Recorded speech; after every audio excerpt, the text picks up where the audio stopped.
And moving on now, viewers, the White House says that it is moving to create a single national framework for artificial intelligence, with top advisor Krishnan confirming that the administration will work with Congress in the coming weeks and months.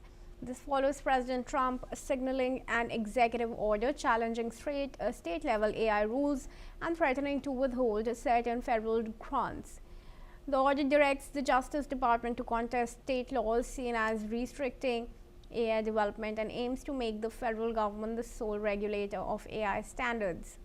Tech companies have welcomed the move, saying nationwide rules will boost innovation, jobs, and U.S. competitiveness. But Democrats and experts warn the order could face legal challenges, claiming it undermines state protections on safety, copyright, and consumer rights.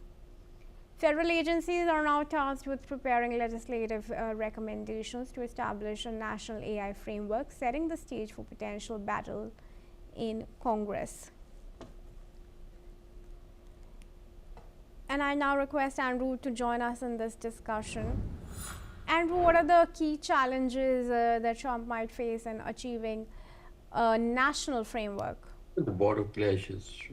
Well, to begin with, of course, it's when people look at American federalism, they sometimes, if they're charitable, say, we have 50 laboratories for policy. Each of the states can do their own innovative policies, and the best ones will triumph in the end, and everybody will adopt them. And the other view is that that's chaos, that there's 50 different regimes. No firm can possibly adhere to 50 different regulatory policy regimes in a coherent and cohesive and competitive way.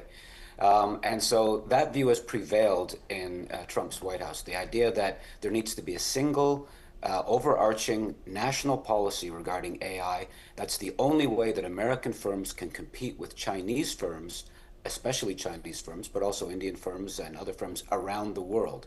We can't have this chaotic, fractured marketplace at home, which will undermine our competitiveness abroad.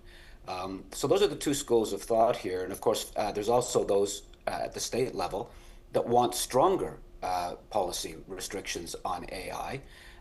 And of course, the industry doesn't want that. They want as much leeway, wiggle room as possible.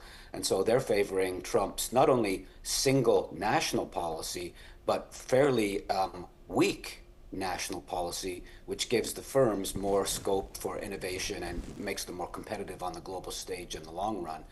That's the vision that Trump is pushing. There's a lot of resistance. Industry is on Trump's side in this respect. Others who are fearful of some of the downside of AI, favor some of the state policies. And this, as is always the case, will ultimately end up being decided not just in the political arena, but probably will go to court, maybe even the Supreme Court of the United States, ultimately.